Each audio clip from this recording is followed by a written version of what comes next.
Ayan mga amigo, yummy-yummy na yung ating binayabasang pork. Ayan, marami siyang gulay at para masustansya yung ating pagkain. At napakarami niya ng mga amigo kasi babaonin natin yung iba sa ating trabaho.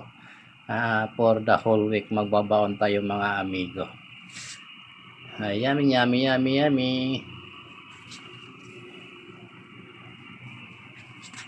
Yummy, yummy mga amigo.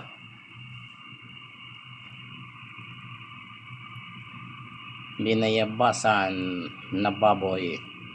Ayan, masarap yan mga amigo. At yan lamang po yung ating nakayanan na ulam sa ngayon. Kasama na po dyan yung ating baon sa trabaho para makatipid tayo sa paggastos.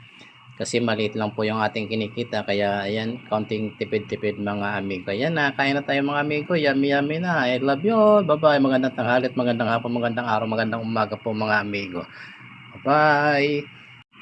Good morning! Magluluto tayo ngayon ng pinayabasang baboy.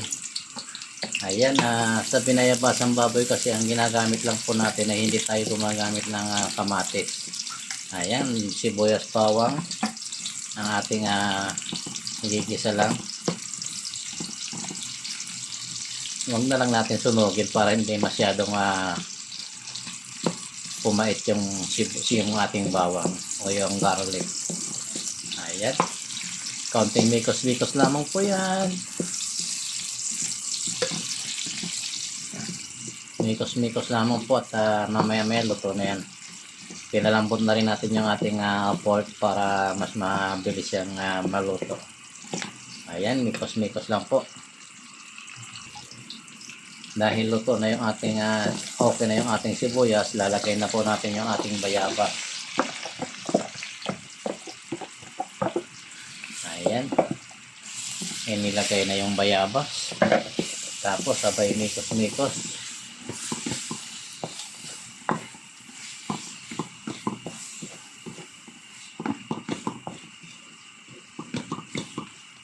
Hanggang sa ayan, para malambot yung bayabas, kailangan natin siyang pakuluan mga amigo. Ayan, iwanan muna natin, balikan natin ng mga 5 minutes. Ayan, mikos-mikos na rin yung ating gulay na medyo matigas-tigas. Mikos-mikos na natin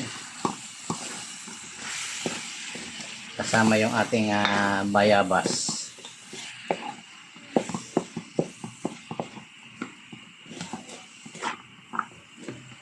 Halo-halo na ang pagmimikos-mikos niyan mga amigo.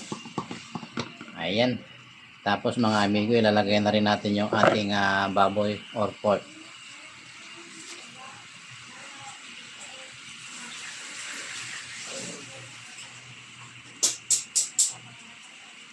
Dahil pinalambot na natin sa mga amigo na mikos-mikos na natin to.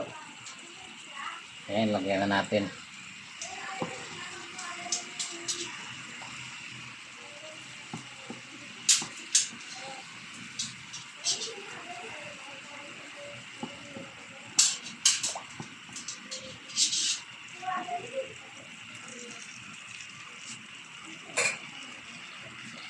Ayan, imikos-mikos natin para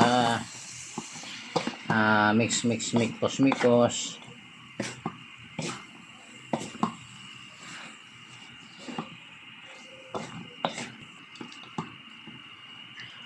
Ayan, balikan natin siya mga 5 to 15 minutes. Ayan mga amigo, may mikos-mikos na natin. Medyo luto na yung ating unang gulay. Titingnan natin kung medyo malambot na yung ating pork. Pwede na. Tapos ilagay na natin yung pangalawang gulay natin. Yung ating okra. Ayan mga amigo, may okra tayo. Tapos isama na natin yung ating talong mga mikos-mikos. Mas maraming gulay kasi magdadala tayo nito sa ating trabaho mga amigo. Ayan, nawala na yung mga pork natin.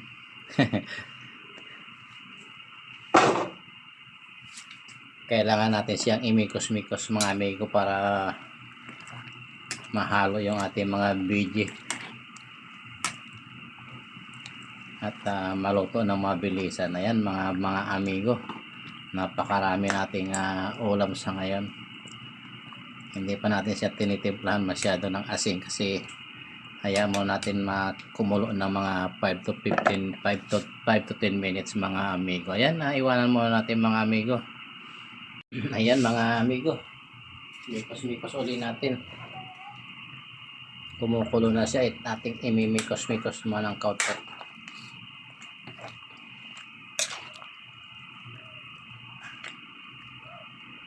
At malapit na maluto mga amigo yung ating mga gulay. Konting mikos-mikos na lamang po mga amigo. Ayan, tatakpan mo natin mga amigo ulit para mabilis maluto ang ating mga gulay. Ayan mga amigo, tingnan ulit natin at luto na yung ating mga gulay mga amigo. Ayan, mikos-mikos ulit natin. Tapos titimpla na natin mga amigo ito kasi luto na siya. Ayan, luto na yung ating mga gulay mga amigo. Tapos lalagay na natin yung ating pampalasa.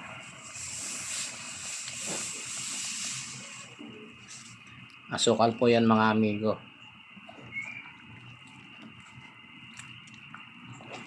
Kasi ingredients nga po natin ay bayabas.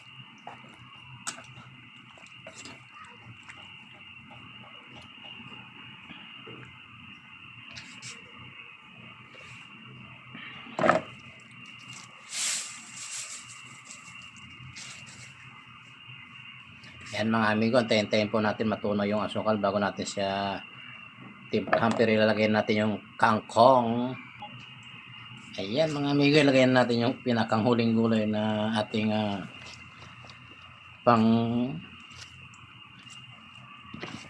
pangpakulay. Ayan, kulay green na po siya. Siyempre, nilagay natin yung gulay, imikos-mikos natin kasama yung ating napakaraming sili.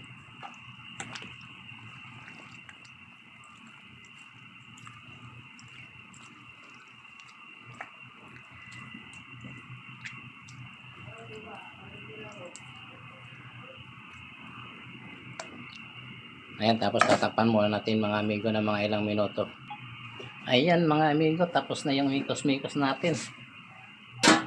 Balikan na natin yung ating niluluto. Okay na to mga amigo. Ayan, ready to eat na mga amigo. Tanghali na. Anong oras na ba mga amigo? Ayan, okay na mga amigo. Yummy na. Kain na.